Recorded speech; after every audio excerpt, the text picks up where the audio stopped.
E uma triste notícia chocou os moradores de Osasco, Barueri e Itapevi, na região da Grande São Paulo. Na noite dessa quinta-feira, 19 pessoas morreram e pelo menos 7 ficaram feridas em menos de 2 horas e meia. O incidente foi o mais violento do ano e ainda está sendo investigado pela Secretaria de Segurança do Estado de São Paulo. As vítimas foram alvo de 10 ataques com arma de fogo. O primeiro aconteceu em um bar na rua Antônio Benedito Ferreira. 8 pessoas morreram e 2 ficaram feridas. Quase 1 hora depois, mais disparos foram feitos na rua Cuiabá. 4 pessoas foram baleadas na rua Moacir Salles Dávila. Em seguida, um assassinato foi registrado na Avenida Eurico da Cruz. Depois de 3 minutos, foi na rua Suzano. O seguinte aconteceu na rua Vito Antônio da Abril. Às 10 da noite foram 2, um na rua Professor Sudi Menuti e outro na rua Astor Palamin. Em Barueri, uma pessoa foi morta na rua Carlos Lacerda e outros 2 foram assassinados na rua Irene. Uma verdadeira chacina, né? Balas de 3 calibres diferentes usadas pela Guarda Civil Metropolitana foram encontradas próximas aos corpos das vítimas. A polícia apura um provável vínculo entre os crimes e as mortes de um PM, um guarda civil, que aconteceram nas últimas semanas em Osasco. Seria vingança, talvez, né? O governador do estado de São Paulo, Geraldo Alckmin, declarou nessa tarde no Twitter que os ataques são intoleráveis e disse que a força-tarefa que investiga o caso não vai descansar até que os responsáveis sejam presos. Até o momento, ninguém foi detido. Bom, na Grécia, o premier Alexis Tsipras conta com a ajuda de parlamentares da oposição para aprovar o 3º plano de resgate financeiro do país. A crise econômica pode ser amenizada, mas a ruptura do partido governista Syriza indica que a Grécia caminha para eleições antecipadas nas próximas semanas. Após uma noite de debates, o parlamento grego aprovou nesta sexta-feira um novo acordo com os credores internacionais. Em um parlamento dividido, o primeiro-ministro Alexis Tsipras obteve a vitória graças a votos de legisladores da oposição favoráveis ao pacote de resgate, avaliado em 85 bilhões de euros.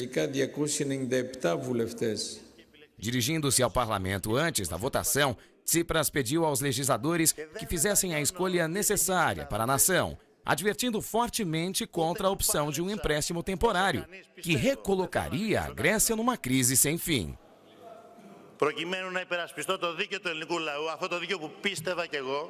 222 parlamentares aprovaram o documento de 400 páginas, com 64 votos contrários, além de 11 abstenções.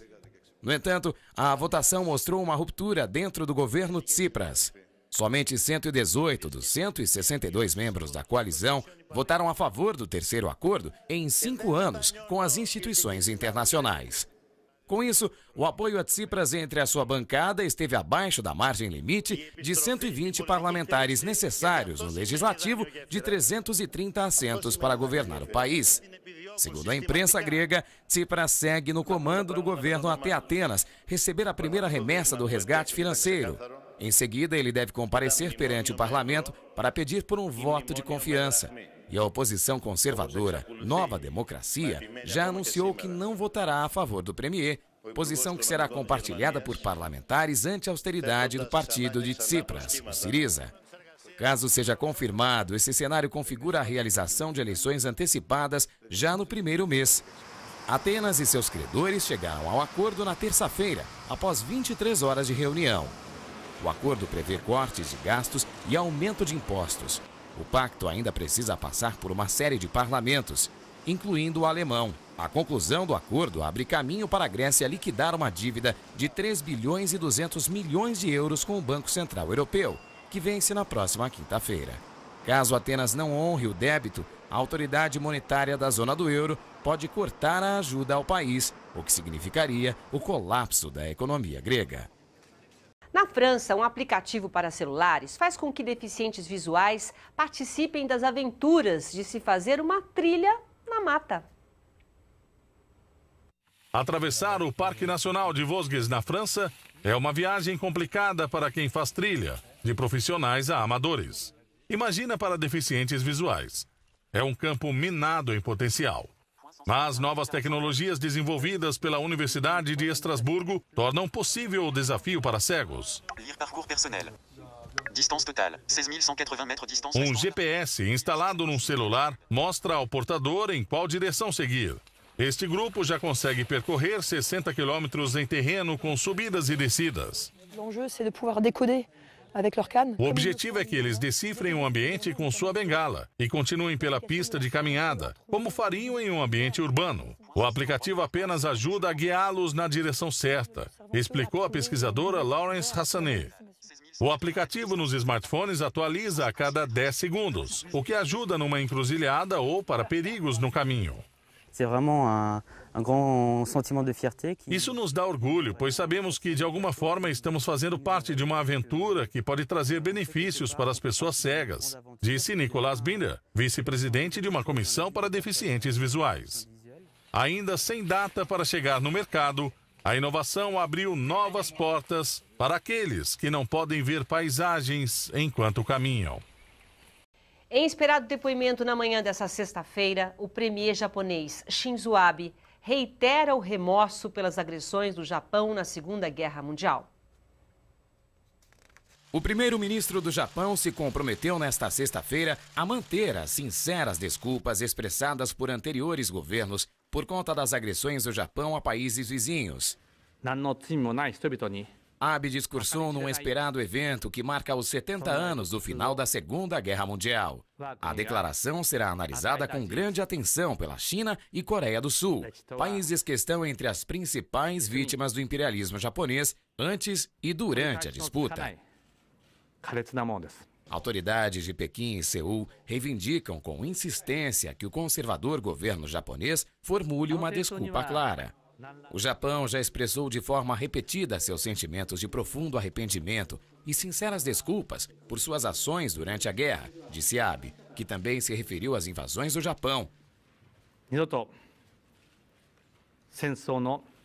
Devemos aprender as lições do passado e olhar em direção ao futuro, disse o premier, que acrescentou que não devemos permitir que as futuras gerações estejam predestinadas a se desculpar pelos atos bélicos cometidos pelo Japão.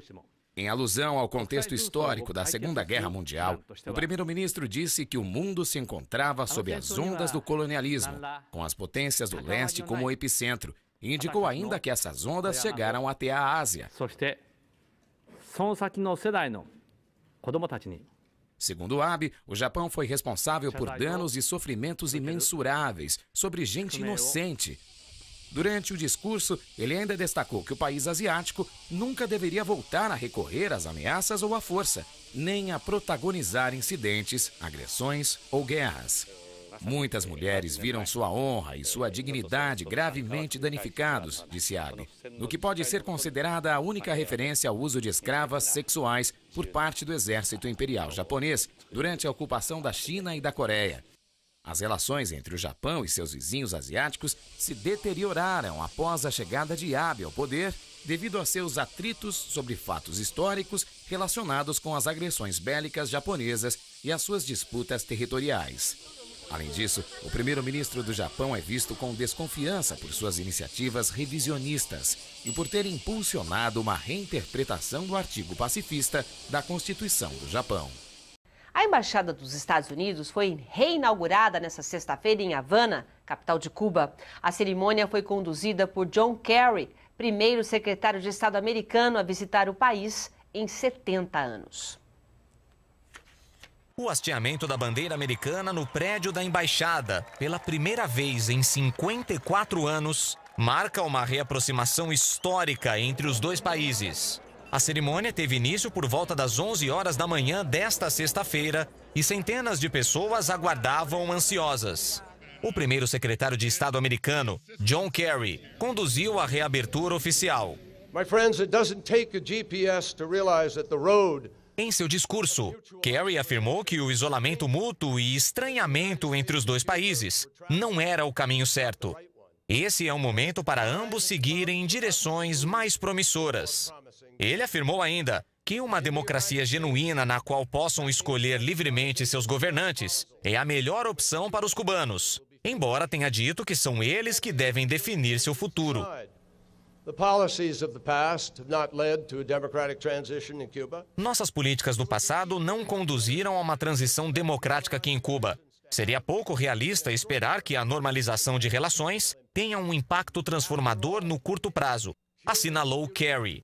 Visando acabar com décadas de hostilidades, o presidente cubano Raul Castro e o americano Barack Obama anunciaram em dezembro do ano passado que iriam restaurar os laços diplomáticos. Situada em um prédio no Malecón, na capital cubana, a embaixada já estava funcionando na prática desde 20 de julho deste ano. A reinauguração acontece quase 4 meses após os dois países renovarem formalmente suas relações diplomáticas e aumentarem suas missões nas embaixadas. Durante a cerimônia, a bandeira foi levantada pelos mesmos 3 soldados que retiraram o símbolo do edifício em 1961, quando as relações foram rompidas. Em maio deste ano, os Estados Unidos tiraram formalmente Cuba de sua lista de estados que financiam e apoiam o terrorismo. O embargo comercial à ilha, porém, continua e só pode ser suspenso pelo Congresso americano. Mais detalhes sobre a reaproximação entre os dois países, cujas relações foram rompidas em 1961, 2 anos após a Revolução Cubana e em meio à tensão da Guerra Fria, ainda estão sendo discutidos. Agora é hora do Você Conectado, hora de conhecer um pouco mais o seu dia a dia. E quem dá as caras hoje por aqui é o pessoal do Tricoteiras Solidárias. Mais de 100 voluntárias que dão uma ajuda para quem mais precisa. Olha só que legal, desde os velhinhos até as futuras mamães do Hospital Saboia, ali do Jabaquara. Elas estão sempre ali presentes, tricotando alguma coisa para ajudar, de tapete a cobertor. E o importante é não deixar ninguém passando frio. Que legal, que turma bacana. Parabéns pelo trabalho, meninas. Olha, um abraço especial para Regina Maria Kovacs, fã do nosso programa. Obrigada, viu, Regina?